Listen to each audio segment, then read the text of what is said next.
Bien, acá tenemos un mensaje y dos reacciones. El título del sermón basado en este pasaje de Hechos 17, versículos 1 al 9.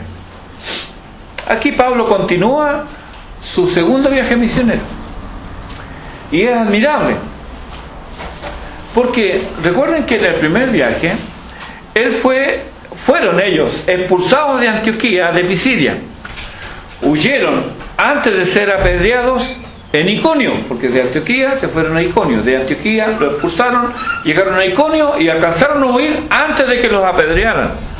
Pero en Listra no se salvó. Ahí le alcanzaron las pedradas al punto de dejarlo por muerto en las afueras de la ciudad, donde nos dice la Biblia que él fue arrastrado para levantarse al día siguiente. Se levantó y ¿qué hizo? Se fue a Derbe a predicar y a hacer discípulos allí, y luego regresar a Listra, donde lo habían apedreado, y regresa a Iconio, donde intentaron apedrearlo, y regresa a Antioquía de Pisidia, donde lo habían expulsado. ¿Hubiéramos seguido nosotros a Pablo?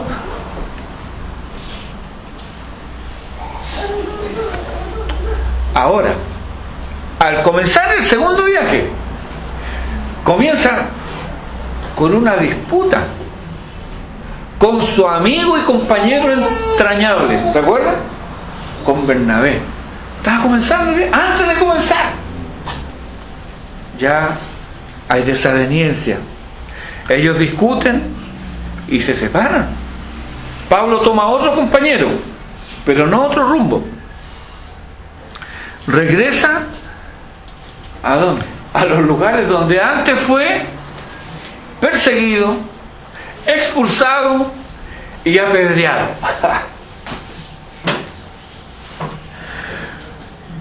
¿Hubieras ido con él?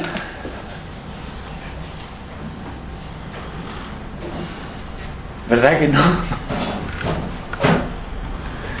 Ahora él hace todo esto, regresa otra vez a esas mismas ciudades, pero de repente él parece perder el rumbo, es impedido de ir donde él se propone y al final no sabe dónde ir. ¿Recuerdan? Que le impide el Espíritu Santo ir y predicar en tal parte, y él se vuelve, va para otro lado y le impide de nuevo. No sabe dónde ir. Entonces, en medio de esta situación, él tiene una visión, y por medio de esta visión se le da un rumbo a él. ¿Lo habría seguido? Te encuentras con un hombre que fue expulsado, que tuvieron que salir arrancando antes que le llegaran los peñascasos, pero en la otra ciudad no se salvó y lo apedrearon hasta dejarlo medio muerto. Lo arrastraron fuera de la ciudad. Y el otro día, este sí que era porfiado, vuelve. Y después, pasado un tiempo, vuelve otra vez a las mismas ciudades. Y luego que recorre toda esa zona, ya, ¿para dónde vamos? Vamos para allá. No, mejor para allá no. Vamos para allá. No podemos ir para allá. ¿Va? Entonces, ahí uno, ¿cómo? Perdió el rumbo. Y en medio de todas estas indecisiones, él tiene una visión que le dice: pasa a Macedonia y ayúdanos.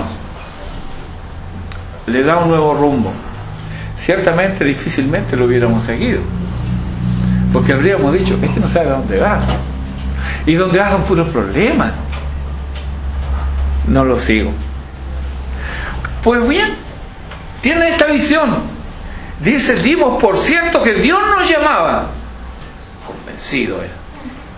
Y por supuesto también los demás convencidos de que era así efectivo, Dios los llamaba.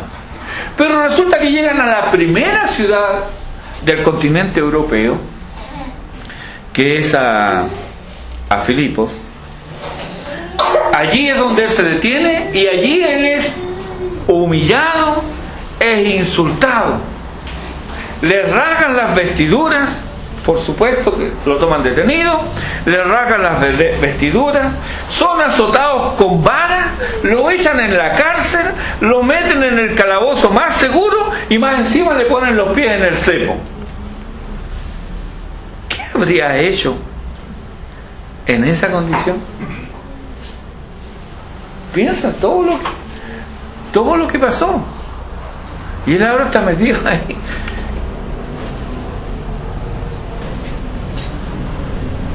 Yo, hermano, yo habría llorado mi infortunio. Yo estaría lamentando mis heridas, pero también habría hecho un recuento de todo lo malo que me ha pasado por acompañar a este hombre. Eso de cajón. Yo habría estado así, lamentando mis heridas, pero recordando todo lo que me pasó. Mira, fuimos para allá, nos echaron. Para allá tuvimos que salir arrancando. Después nos agarraron a peñascazo. Nos dejaron medio muertos, nos expulsaron de la ciudad. Llegamos acá y otra vez estamos presos. Nos azotaron con vara. Nos metieron en la cárcel y me hicieron en el calabozo más profundo. Ahí nos tienen con los pies en el cepo. Dios no está en este asunto. Yo habría llegado a esa conclusión. Dios no está en esto. Porque ¿cómo es posible tanto sufrimiento y tanta oposición? Y yo podría haber pensado, Pablo no está en la voluntad de Dios. ¿Habríamos pensado así o no? ¿Verdad que sí? Dios no podía estar en este asunto. Además, habría dudado de la capacidad de liderazgo de Pablo. ¿Por qué se empecina en ir a lugares donde no lo quieren? ¿Cuál es el fin de esto? Habría analizado el mensaje que le entregaba. Y claro, ahí estaba la clave. Porque a Pablo lo recibían bien. Él era un rabino, él era un erudito, un intelectual de talla. Era un hombre entendido en diversas lenguas, en el derecho romano y en la ley judaica. Era un hombre de una vasta cultura, puesto que en sus escritos él demuestra de que él conoce a los clásicos griegos. Un hombre de una vasta cultura. Entonces, claro, llega a una sinagoga, por muy pequeña que sea o muy grande que sea, y le precede su fama. Es un erudito, un rabino erudito. Como si hoy día se abrieran las puertas y llegara y nos visitara un hermano, un pastor, doctor en teología de Westminster. ¿Cómo lo recibiríamos nosotros? Por favor, díganos unas palabras, ¿verdad? Así pasaba con Pablo. Pero eso llegaba hasta ahí, hasta que lo escuchaban, porque su predicación era franca, era directa. Él no endulzaba las cosas amargas, era poco amable en este sentido, y era confrontacional. Entonces, con razón la gente se espantaba. Y si yo hubiera estado con él, tal vez lo habría llamado y le dicho: Pablo, no sabes qué es eso, ¿verdad? ¿Lo habríamos hecho? Sí. Pero esta mirada sería una mirada sesgada.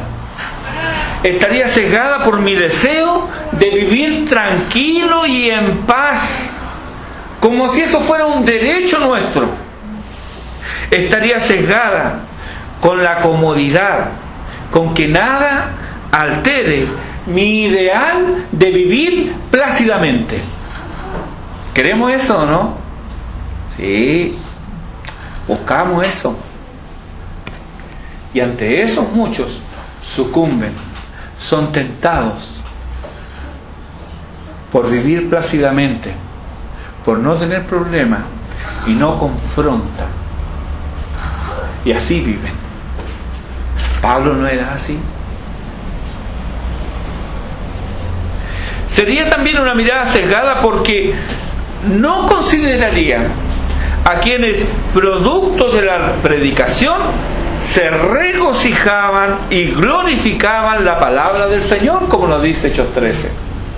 Ignoraría textos como: y creyeron todos los que estaban ordenados para la vida eterna. Eso fue en Antioquía de Pisidia, donde los echaron. Pero ahí creyeron todos los que estaban ordenados para la vida eterna. Eso es lo que ocurrió allí en Antioquía de Pisidia. Pero también ignoraríamos que en Iconio, donde salieron arrancando porque si no le iban a llegar los peñascasos, creyó una gran multitud de judíos y asimismo de griegos. 14:1. Ignoraríamos también a los discípulos en Listra, el lugar donde él fue apedreado. Eso lo dice el 14:20. Y a los muchos discípulos en Derbe, 14:21. En todos estos lugares hubo quienes, al escuchar el mensaje, recibieron nueva vida, porque hubo en ellos arrepentimiento y se volvieron al Señor. Y así, gimiendo y lamentándonos, tampoco habríamos considerado la obra de Dios en Filipos, en la vida de Lidia, en la muchacha adivina y 3 veces esclava. Esclava porque era esclava de un hombre, pero también era esclava del pecado, y además esclava de Satanás porque él la dominaba para que ejerciera sus artes mágicas. Habríamos olvidado la obra de Dios en ella. Habríamos olvidado la obra de Dios en el carcelero de Filipo. ¿Y qué decir de las familias? Así que, al ver estos hechos, hermanos, ¿dónde estarían puestos nuestros ojos? ¿En la obra de Dios? ¿O en la oposición diabólica? Pero, ¿esto es algo que pertenece a la historia solamente? ¿No tiene relevancia para nosotros hoy día? ¿Dios obra hoy día? ¿Sí o no? Amén. Él obra. Hoy día, ¿hay oposición de las tinieblas? Claro que sí. ¿Y dónde están puestos tus ojos hoy? ¿En lo que Dios está haciendo o en la oposición del diablo? Y esto no es solamente, hermanos, para que echemos una mirada hacia lo general y a lo que está ocurriendo hacia fuera de nosotros, sino que echemos una mirada a nuestra propia vida. ¿Qué está ocurriendo con nosotros? No olvide que cuando el Espíritu de Dios viene y hace morada en el corazón, no viene a reposar ni viene de vacaciones, viene a trabajar. Viene a trabajar en un ser corrupto. Y si todavía Dios no ha hecho obra en tu vida, pero te estás exponiendo a la palabra de Dios, entonces ahí también hay una obra del Espíritu de Dios, inculcándote su palabra, su visión, su cosmovisión, su idea de lo que es correcto y de lo que no lo es. Pero también hay oposición del diablo. ¿Dónde ponemos nuestros ojos?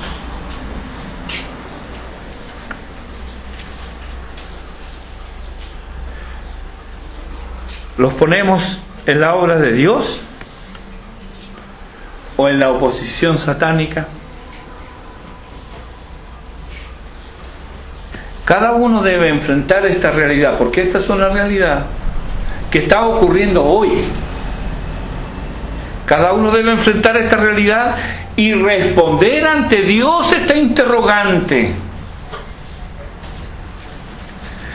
Te ayudará a saber que si tu corazón no rebosa de gratitud y solo hay en ti quejas y lamentos, entonces, hermano, no estás correctamente enfocado y has sacado tu vista de Dios.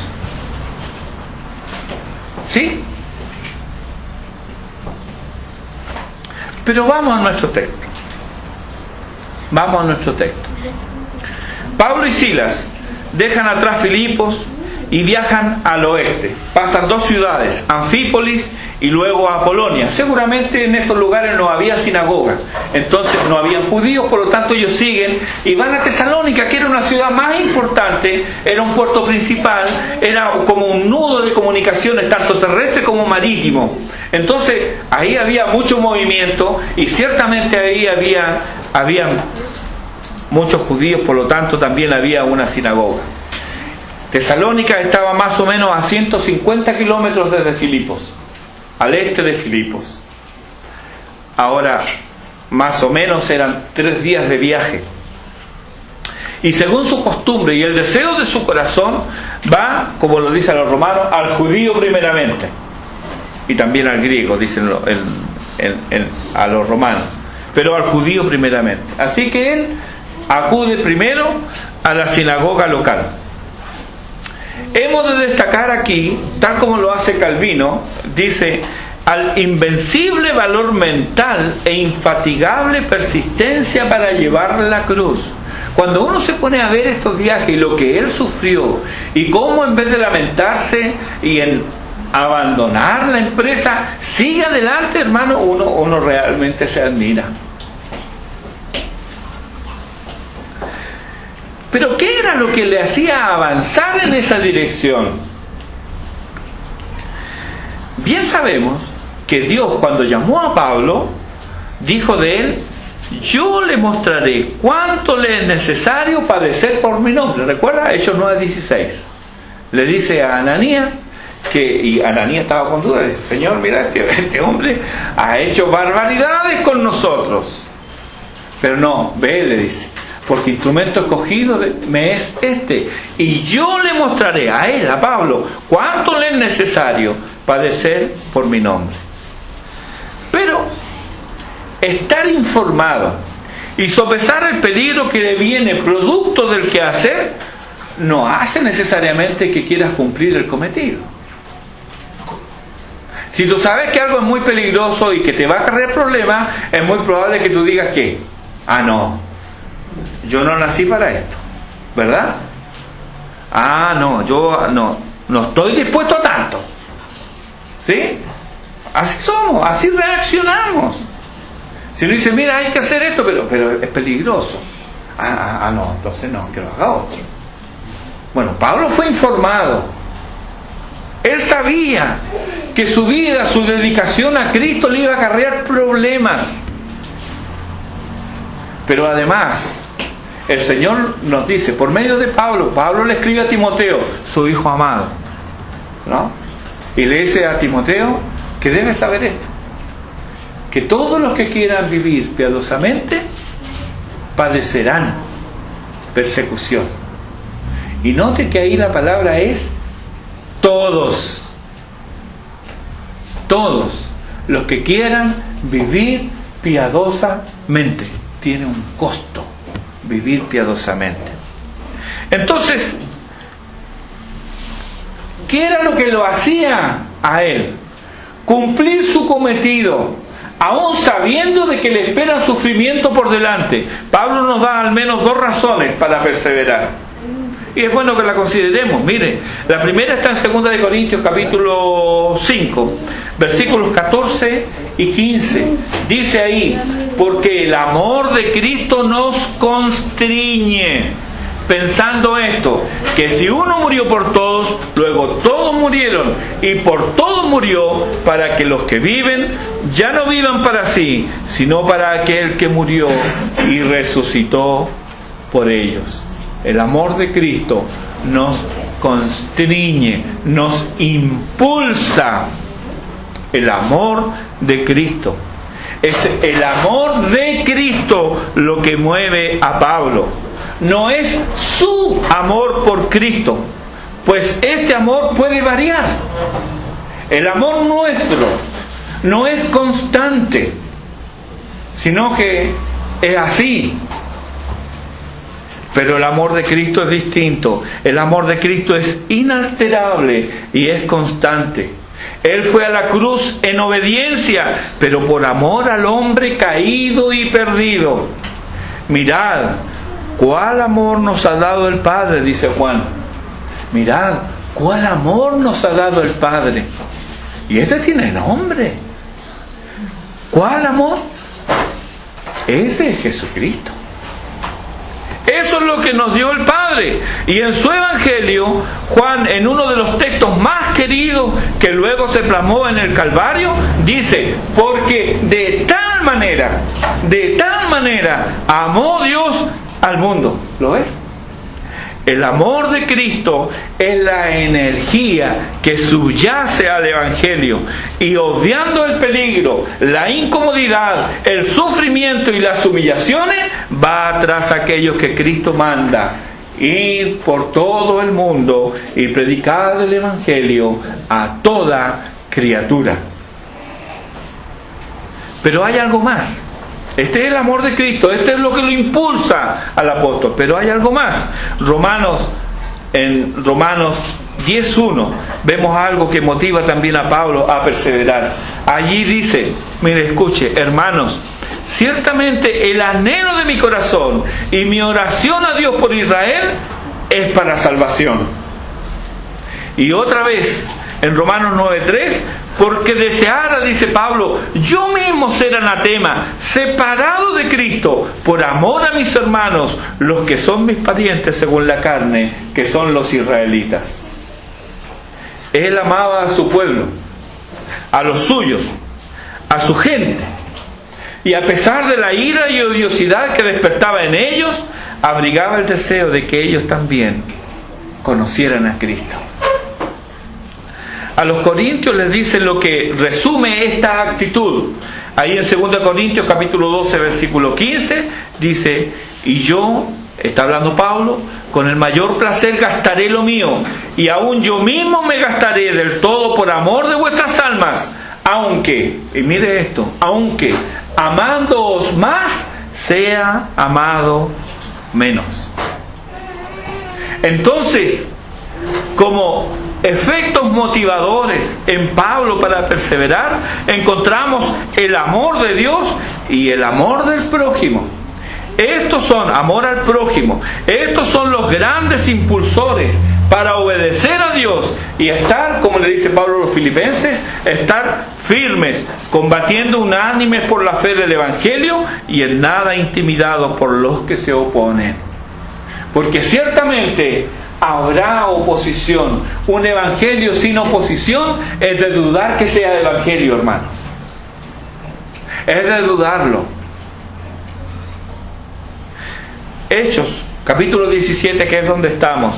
Los versículos 2 y 3 nos dice: y Pablo, como acostumbraba, fue a ellos, y por 3 días de reposo discutió con ellos, declarando y exponiendo por medio de las Escrituras que era necesario que Cristo padeciese y resucitase de los muertos, y que Jesús, a quien yo os anuncio, decía él, es el Cristo.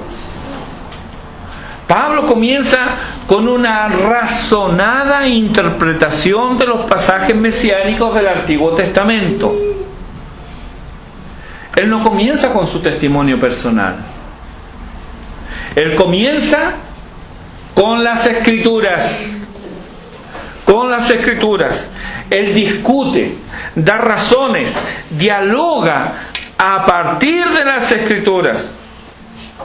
Nos queda claro entonces que su enfoque está basado en la razón y en las Escrituras.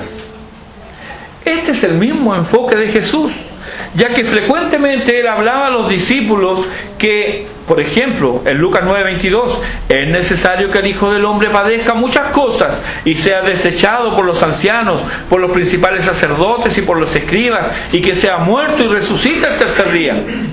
Luego de resucitar, en su encuentro con los peregrinos de Emaús, por ejemplo, porque hubo otros, Él reprende la incredulidad de ellos, diciéndoles en Lucas 24, versículos 25 al 27, oh insensatos y tardos de corazón para creer todo lo que los profetas han dicho. ¿No era necesario que Cristo padeciese estas cosas y que entrara en su gloria? Y comenzando, note, y comenzando desde Moisés y siguiendo por todos los profetas, les declaraba en todas las Escrituras lo que de Él decían. Este también es el énfasis de Pedro en Pentecostés. Lo puede ver en Hechos 2:22 y siguientes. El énfasis de Pedro no es Pedro, no es la vida de Pedro, no es las experiencias que tuvo Pedro, sino que es lo que está revelado en las Escrituras. También, esta es la predicación paulina desde Antioquía de Pisidia. Usted lee en el capítulo 13, cuando Pablo está en Antioquía, él comienza con las Escrituras. ¿Y las Escrituras a quién nos presentan? A Cristo. Solo Cristo. Solo Cristo. Porque Él es el Mesías. Su nacimiento, vida, ministerio, muerte en la cruz y resurrección están profetizados. Su ascensión al cielo, exaltación y el don del Espíritu están anunciados. Su reino presente y su regreso futuro están confirmados. Y entre uno y otro evento hay salvación y vida eterna para todos cuantos vengan a Él. Pero aquellos que hoy le rechazan serán juzgados por sus obras. Y eso, hermano, no tendrán escapatoria. Por cuanto está establecido, dice Hebreos 9:27, está establecido para los hombres que mueran una vez y después de esto el juicio. Es por medio de Él, de Jesucristo, que se os anuncia perdón de pecados, le dice Pablo allí en Hechos 13:38. Y que de todo aquello de que por la ley de Moisés no pudisteis ser justificados, en Él, en Jesucristo, es justificado todo aquel que cree. Esta es la predicación de Pablo. Estaba fuertemente anclada en las Escrituras. Él razonaba desde las Escrituras. Nada de sueños, nada de visiones, nada de experiencias personales, ni efervescencia emocional pseudo espiritual. Solo Escritura. Solo Cristo, solo Escritura. Ahora, ¿cuál fue el resultado de esta predicación? Versículo 4 del capítulo 17 de Hechos nos lo dice. Y algunos de ellos creyeron y se juntaron con Pablo y con Silas. Y de los griegos piadosos, gran número. Y mujeres nobles, no pocas. Algunos creyeron, no todos. Pero estos que creyeron no quedaron conformes ni satisfechos con lo que habían oído. Ellos querían oír más. Querían saber más. Esta es una característica de aquellos que han nacido de nuevo. Quieren saber más. No se conforman, no se hartan con lo que ya tienen. No, ellos quieren más. Quieren conocer más a su Señor. Quieren conocer más de la gracia de Dios. Es una característica del que ha nacido de nuevo. Hermanos, si en el mundo natural tenemos lo mismo. ¿Qué pensaríamos de un niño que uno podría decir, no, si está sanito, y resulta que el niño no come? ¿Qué pensaríamos de ese niño? ¿Verdad que nos preocuparíamos? Y si no come más de un día, 2 días, lo llevamos al médico, algo le pasa, algo tiene. No es normal. En una ocasión leí de una azafata que dio la alerta. ¿Por qué? Porque en un viaje en avión, una joven llevaba a una criatura. Y la criatura en todo el viaje no lloró, en todo el viaje no la alimentó, no le dio agua, nada. Y cuando descienden, ella dio la alarma, la policía descubrió ese bebé que ella llevaba estaba muerto, pero le habían abierto el vientre. ¿Y qué cree usted que iba en el vientre? Droga. ¿Cómo supo la azafata que ahí había algo malo, algo irregular? Porque la niña no lloraba, la niña no pedía comida, o la criatura no tenía sed. Extraño. Entonces alguien que no come, no bebe, no manifiesta eso, es porque está muerto. Pero aquel que ha nacido de nuevo está vivo para Dios. Y como el salmista dice en el Salmo 34, mi alma tiene sed de Dios, del Dios vivo tiene sed. Y él lo dice, como el ciervo brama por las corrientes de las aguas. La imagen es de un ciervo que ha olfateado, ha olisqueado en medio del sequedal. Él está en un arroyo que está seco, en un lecho de río, pero era lo olisqueado que allá en la montaña cayó agua. Y esa agua va a descender y va a llenar ese arroyo. Entonces él está ahí bramando por el agua, como el ciervo brama por las corrientes de las aguas. Así, dice él, clama por ti, oh Dios, el alma mía. ¿Quieres saber si has nacido de nuevo? ¿Quieres saber si eres hijo de Dios? Manifiesta esta hambre y sed de Dios. Si tu respuesta es afirmativa, entonces eres uno más de aquellos que están insatisfechos hasta el día de hoy porque quieren conocer más a este Dios que ha hecho tanto bien a nuestras vidas. Mi abuelo me contaba que cuando él se convirtió, él leía muy poco, casi nada. Pero él se convirtió y comenzó un hambre por leer la Biblia, y la leía cada día, y la leía hasta en el autobús.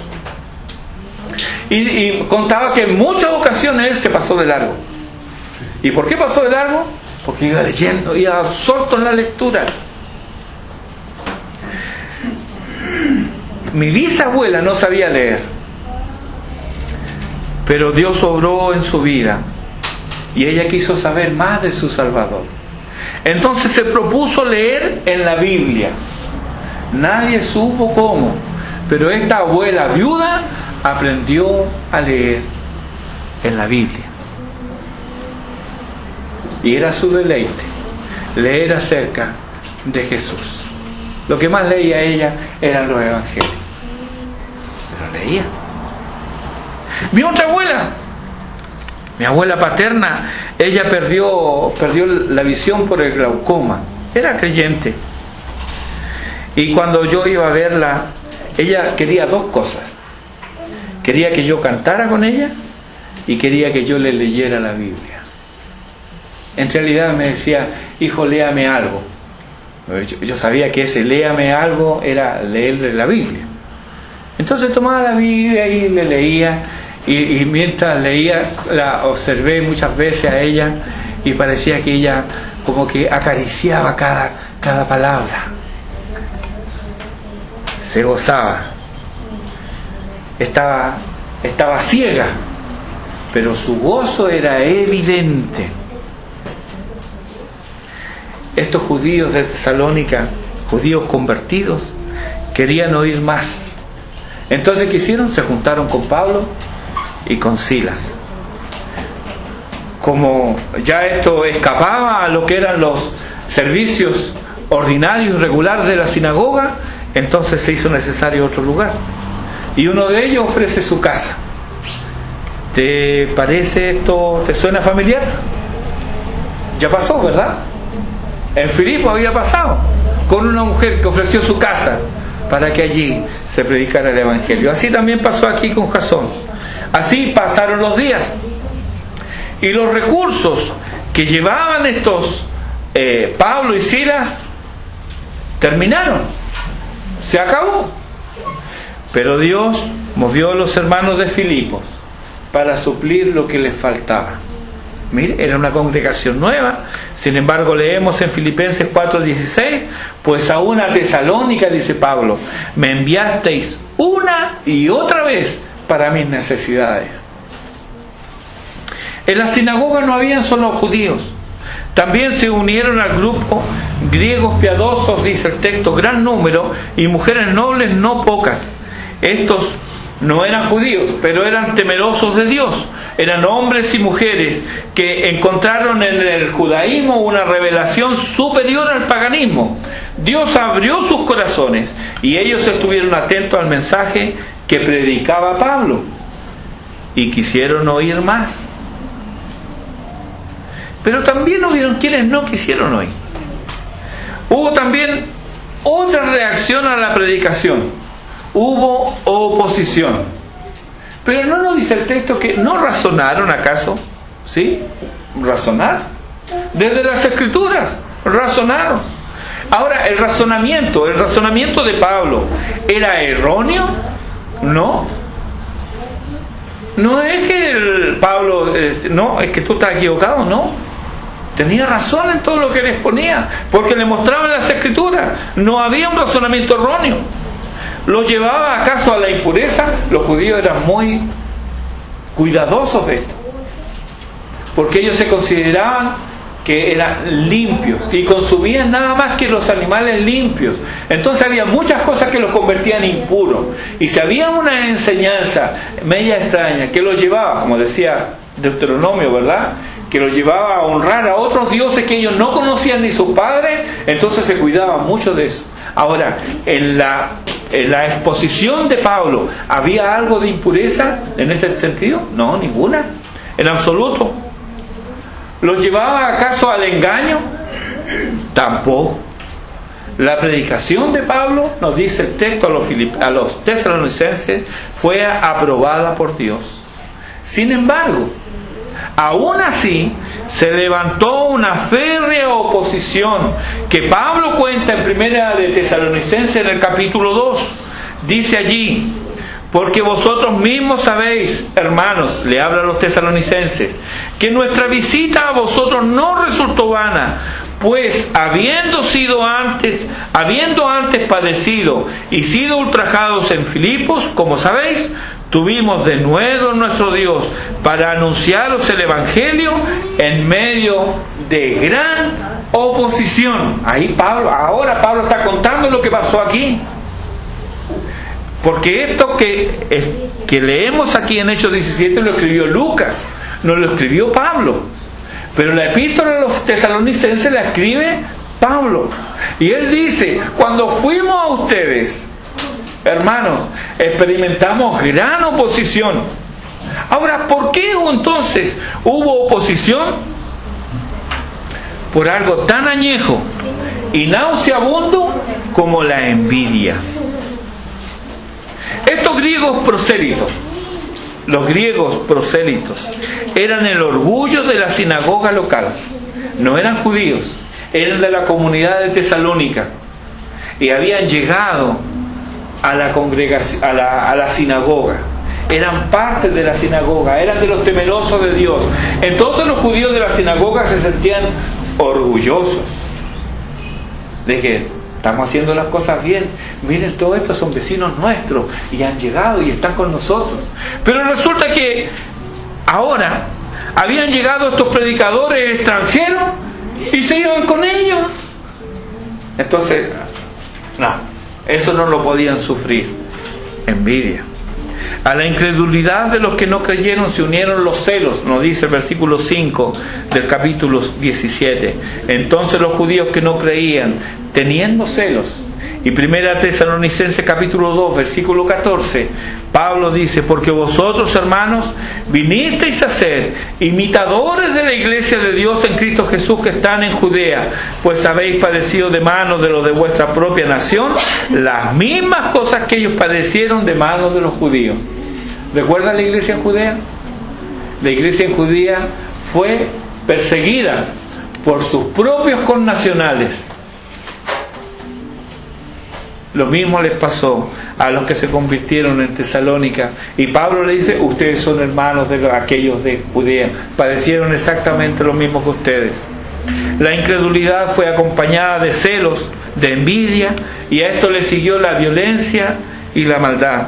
Versículo 5: tomaron consigo algunos hombres malvados, juntando una turba, alborotaron la ciudad, y asaltando la casa de Jasón, procuraban sacarlos al pueblo. La mentira es concebida en la maldad, siempre. Donde hay mentira hay maldad.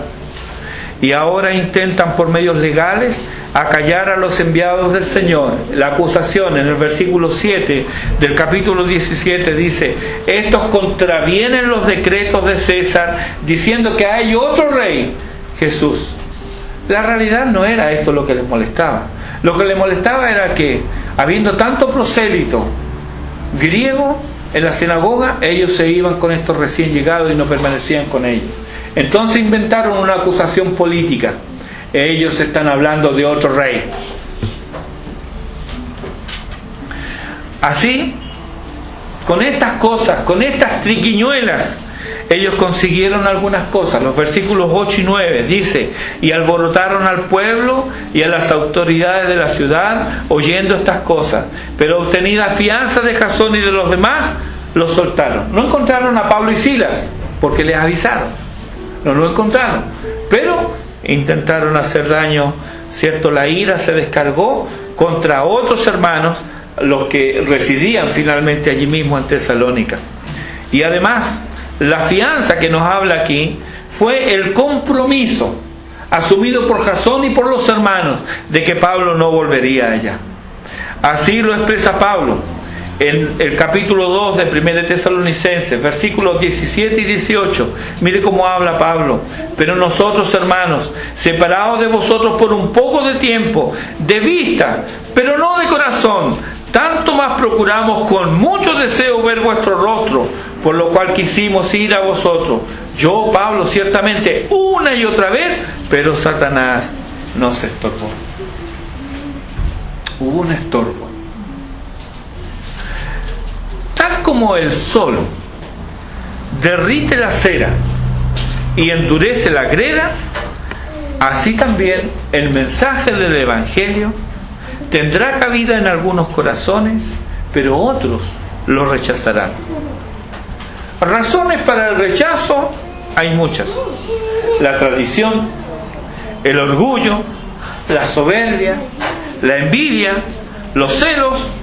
Pero todo esto se puede resumir en una sola palabra: incredulidad.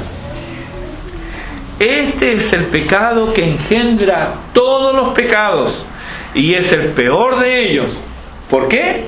Porque impide creer. Juan 3:18 nos dice: el que en él cree no es condenado, pero el que no cree ya ha sido condenado porque no ha creído en el nombre del unigénito Hijo de Dios. Así que un mismo mensaje ocasiona dos reacciones, y estas son muy diferentes entre sí. Hay los que reciben la palabra con gozo y gratitud, y los que la rechazan, los que la desprecian. Y nuestra pregunta hoy día es: ¿cuál de esos somos nosotros? ¿Los que recibimos el mensaje con gozo o los que lo rechazamos? ¿Son nuestros corazones calentados por la flama divina ante el hecho de que Cristo murió por nuestros pecados? Cuando piensas en esto, ¿es algo que inflama tu corazón de gozo y alegría? ¿O ni siquiera piensas en ello? ¿Se derriten cual cera al ser objeto del calor amoroso del Salvador? Cuando piensas en el amor de Dios, en su cuidado, en su provisión, en su consuelo, ¿qué pasa contigo? Oh, profundo amor de Cristo, cantamos muchas veces, ¿verdad? ¿Lo conocemos? ¿Conocemos el profundo amor de Cristo? ¿Cómo lo sabes? ¿Quieres saber cada día más de Él? ¿Te asombras ante sus perfecciones?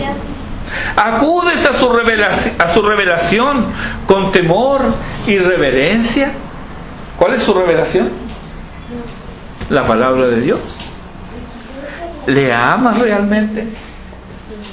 Si amas a Dios, amas a los hermanos, amas su palabra y amas al prójimo.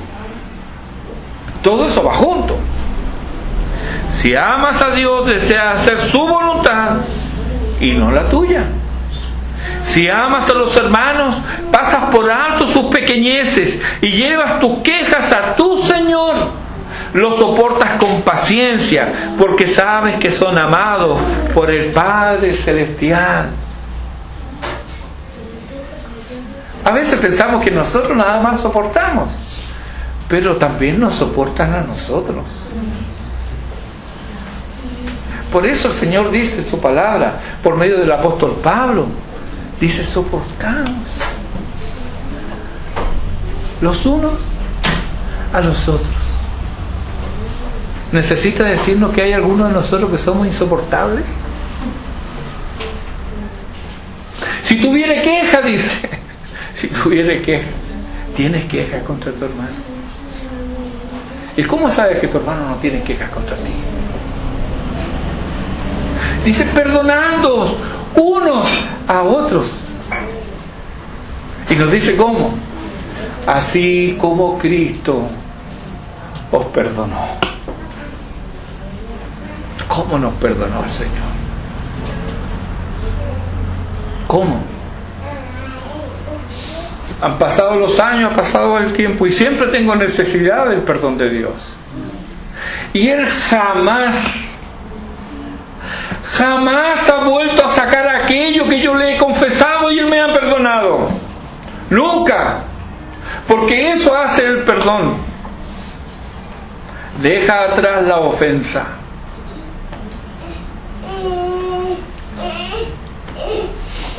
Lo soportas entonces con paciencia, porque sabes que son amados por el Padre Celestial. Eso es si amas a los hermanos, si amas su palabra, entonces disfrutas de ella cada día. Si amas al prójimo ahora, esto ya no son tus hermanos, el prójimo, deseas su bien y procuras su bienestar, sin egoísmos ni mezquindades. ¿No es el cumplimiento de la ley del Señor? Y amarás a tu prójimo ¿cómo? Como a ti mismo. O vamos a ser como el fariseo que dijo, ¿y quién es mi prójimo?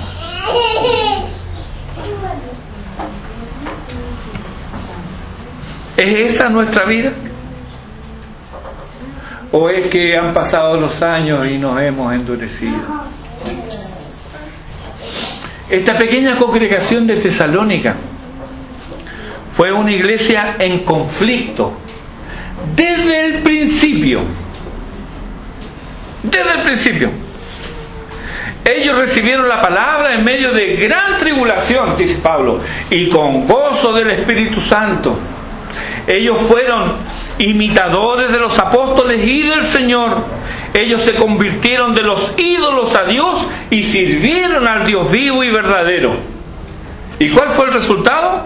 1 Tesalonicenses capítulo 1, versículos 7 y 8. Miren lo que pasó con esta iglesia, que nace en medio de gran oposición, que reciben la palabra con gozo y que imitan a los apóstoles y al Señor. Miren lo que se dice de ellos, y Pablo lo dice: habéis sido ejemplo, hermano, habéis sido ejemplo a todos los de Macedonia y de Acaya que han creído. Esta era una pequeña iglesia que estaba allá en el norte en Macedonia. Acaya está en el sur.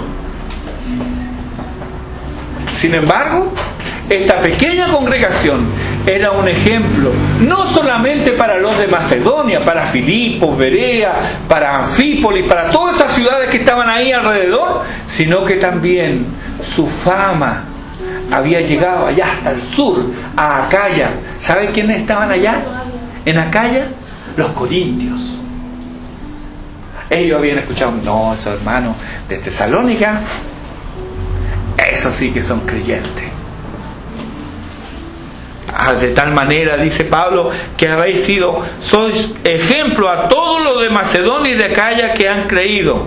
Y algo más, porque partiendo de vosotros ha sido divulgada la palabra del Señor, no solo en Macedonia y Acaya, sino que también en todo lugar vuestra fe en Dios se ha extendido. Mire, una pequeña iglesia que nació en medio del conflicto, ahora es una iglesia que es un ejemplo para las demás congregaciones, pero además es una iglesia misionera.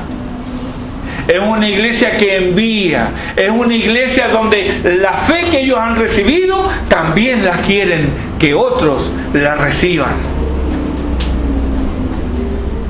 Hermanos, y esto también puede ser cierto de nosotros.